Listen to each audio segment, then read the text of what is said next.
세월호 특별법, 해법을 찾지 못하고 있는 상황입니다. 가족대책위원회는 이 진상조사위원회에 수사권과 기소권을 달라 이것이 포함된 특별법을 요구하고 있고, 새누리당은 법치에 어긋난다 반대 입장을 또 굽히지 않고 있고요. 자, 원로 법학자의 견해를 듣기 위해서 국가인권위원장을 지내셨던 서울대 법대 명예교수이십니다. 안경환 교수 연결합니다. 교수님 나와 계시죠? 예, 안녕하세요. 예. 지금 142일째인데 특별법 제정 아직 안 되고요. 여야가 2번 합의했지만 또 유족들이 반대하면서 또 어그러지고, 네. 지금 어디서도 돌파구를 찾기 힘든 그런 상황인데 지금의 상황 보시는 심경부터 좀 한 말씀 주신다면요. 아유, 답답함을 넘어서서 좀 참담하지요. 네. 예. 나만 그런 거 아니고 많은 사람들이 그렇게 생각할 겁니다. 참. 자, 법학자분을 모신 이유는 이제 법적으로 조금 따져볼 대목부터 좀 짚어보기 위해서인데요. 네네. 진상조사위원회에 수사권, 기소권 들어갔냐 한다. 그거는 법치주의다, 헌법 정신에 어긋난다. 어느 쪽 말이 맞습니까? 아니, 그거 일도 양단적으로 내려야 한다면은 기본적으로 헌법은 기소권 또는 수사권을 특정 기관에 독점시키지 않고 있습니다. 예. 그래서 기본적으로 우리 국가의 사법 또는 준사법 조직인 검찰과 경찰의 수사권을 가지지만은 특별한 사유가 있는 경우는 거기에 떼서 다른 데를 줄 수가 있거든요. 예. 수사권 예도 이미 보면은 이미 경찰 말고도 수사권을 가진 특정한 기관들이 많이 있지 않습니까? 관세청이나 기타 여러 가지. 아하. 예, 그리고 또 기소권 같은 것은 기본적으로 검찰이 가지고 있는 것이 원칙이지만은 통상의 사건에서처럼 그렇게 검찰이 움직이기 힘들 경우를 대비해서 여러 가지 보완 장치를 마련하고 있지요. 예를 들면 우리가 지난번에 제정한 특별검사 임명에 관련된 법률 있지 않습니까? 이런 경우도 그런 걸 염두에 두고 하는 게 아니겠습니까? 그렇죠. 예. 그래서 어떤 근거가 있으면은 기본적으로 수사권과 기소권을 경찰과 검찰에 독점시키는 것은요. 절대로 헌법이 보장하는 게 아닙니다. 다만 그게 보통이다, 이거 일반적인 원칙이다, 이거죠. 통상의 경우는 그렇다, 이런 얘기고. 예, 통상의 경우는 그렇습니다. 특별한 경우는 다른 기관에도 줄 수 있다, 이거고. 당연히 그렇죠. 예. 네. 왜냐하면 헌법의 기본 정신이 국민의 기본권을 보장하는 데 있지 않습니까? 그래서 구체적인 사건에서의 국민의 기본권 이 부분을 제대로 보장하기 어렵다 할 경우는 다른 방법의 수사와 기소 제도를 마련해야 되는 것이죠. 원칙입니다. 예를 들어서 말하면요. 우리가 늙을 때 그 부분에 가장 선진국이라 그러는 미국의 예도 보면은 연방사건에 같은 경우는 기소권 자체를 검사가 못 가지거든요. 그럼 누가 가져요? 국민이 가집니다. 그 대배심이라는 게 바로 기소배심입니다. 그런 예외가 있습니다. 그건 옛날부터 어디에서나 가지고 있는 거기 때문에 공소권, 기소권을 검찰이 독점한다고 주장하는 건 그건 상식에 어긋난 일이고 대단히 방어적인 논리고요. 그리고 그걸 고전적인 의미에서의 이 법치주의에 딱 경직되어 있는 사람들의 그런 구태연한 방어 논리뿐입니다. 또 이런 주장을 펴니다. 그 진상조사위원회는 민간인들이다. 민간인들한테 수사권을 줄 수 없다. 이 주장은 어떻게 보세요? 그러니까 그게 이제 곧 하나만 떼놓고 보면 그런 말이 될 수가 있죠. 그러나 통상된 사건이 아니고요.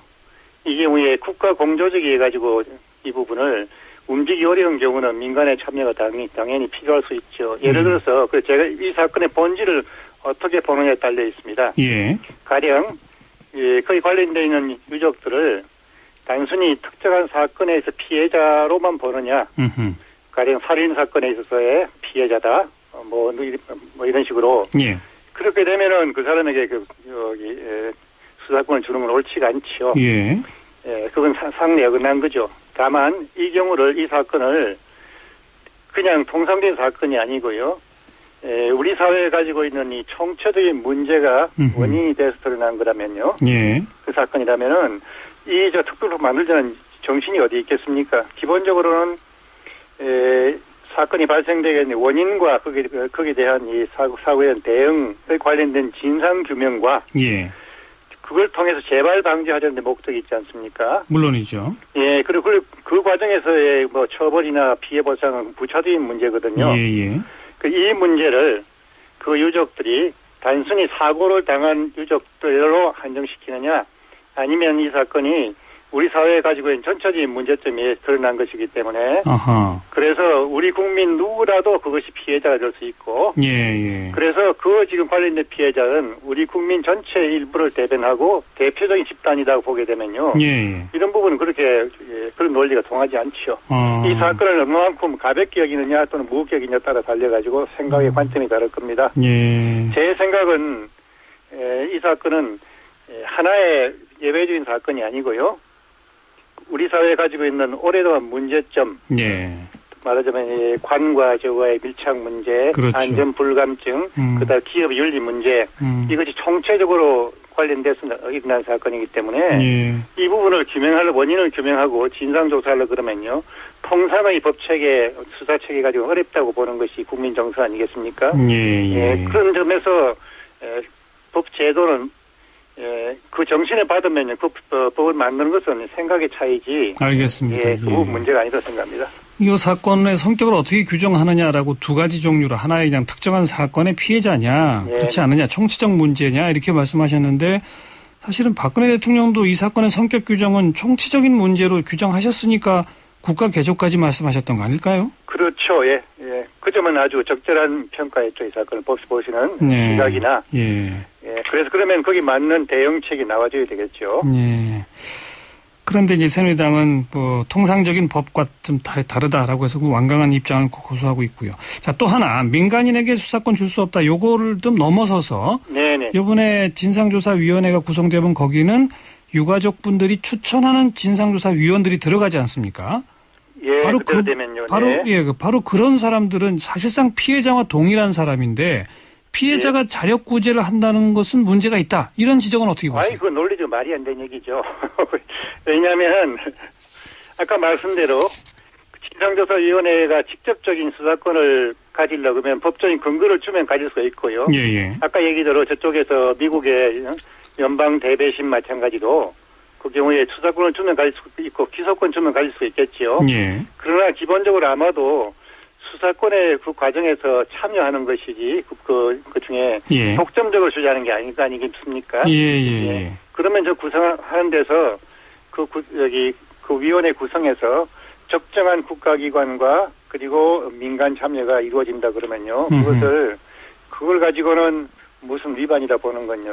대단히 궁색한 이 방어 논리고 진상 규명을 예. 좀 안 했으면 좋겠다. 가능한 적당한 수준에서 막았으면 좋겠다라는 그런 식의 옹색한 방어책밖에 들리지 않습니다. 알겠습니다. 그리고 지금 이제 절충안으로 거론되어 왔던 것이 특별검사제를 동원하면 되는 거 아니냐. 네. 그게 이제 기존 법체계 안에 있는 거니까 말이죠. 예. 이것도 절충안이 될 수는 있겠죠. 다만 그 특별검사를 지금 유족들은 아마 뭐 명시적이진 않습니다만은, 유족들의 뜻을 반영할 수 있는 특별검사가 임명되어야 한다라고 하는 그런 마지노선 같은 게 있으신 것 같은데. 예. 그런 정도의 절충안은 어떻게 보십니까? 가능하지요. 그런데 이제 지금 문제는 지금 현재 이 특별검사 제도의 문제점이. 예. 다만 수사 기간이 너무 짧아요, 그죠? 예, 60일 기본이고 그 연장하면 90일이니까 석 달 안에 과연 이 총체적인 문제가 다 그렇게 규명이 되겠느냐라는 그런 아쉬움, 두려움이 있을 수가 있습니다. 네, 그러나 그건 바로 가능한 얘기죠. 그것도 또 이번 특별법에는 그 수사 기간 같은 걸 또 연장하고 그게 명시할 수도 있는 거 아닙니까? 예, 그렇습니다. 네. 그러니까요. 충분히 가능한 얘기죠. 절충안이 만들어진다면 바로 그 특별검사를 누가 어떤 식으로 임명하느냐, 또 특별검사의 수사 기간은 어떻게 하느냐, 뭐 이런 데서 좀 머리를 맞대고 얘기하면 가능하실 것 같죠? 되죠. 예. 이런 법적인 문제를 떠나서 근본적으로 국민의 일부가 가진 의구심이 과연 대통령께서 이 문제를 어떻게 보시는지에 대한 처음에 바로 총체적인 문제를 보셨는데 그 이후에 이 부분을 딱 보니까 대통령의 뜻을 받드는 당연히 받아야 될 행정부와 그리고 그걸 참조해서 입법으로 만들어야 될 여당이 성의를 잘 안 보이고 있다. 예. 그 부분은 분명히 뭔가 방어적인 전략이 있는지 모른다.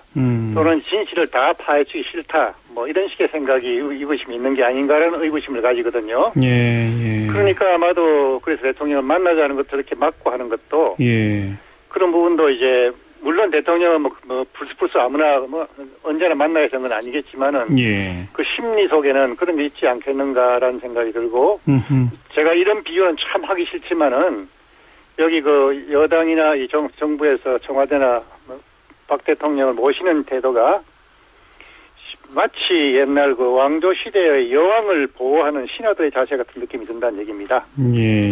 그러니까 이제 대통령이 함부로 나서는 게 결정적인 순간에 해결책을 가지고 나선다 생각하는데 그 해결책은 진상을 전부 규명해서 낱낱이 관련된 모든 부분을 밝히고 거기에 대한 대응책을 마련하고 하는 거에 대해서 좀 인색하지 않으냐.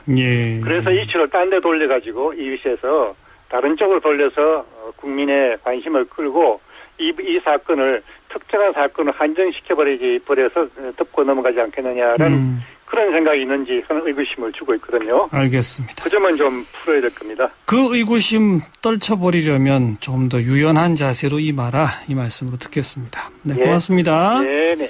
서울대학교 법과대학 안경환 명예교수의 말씀 들어봤습니다.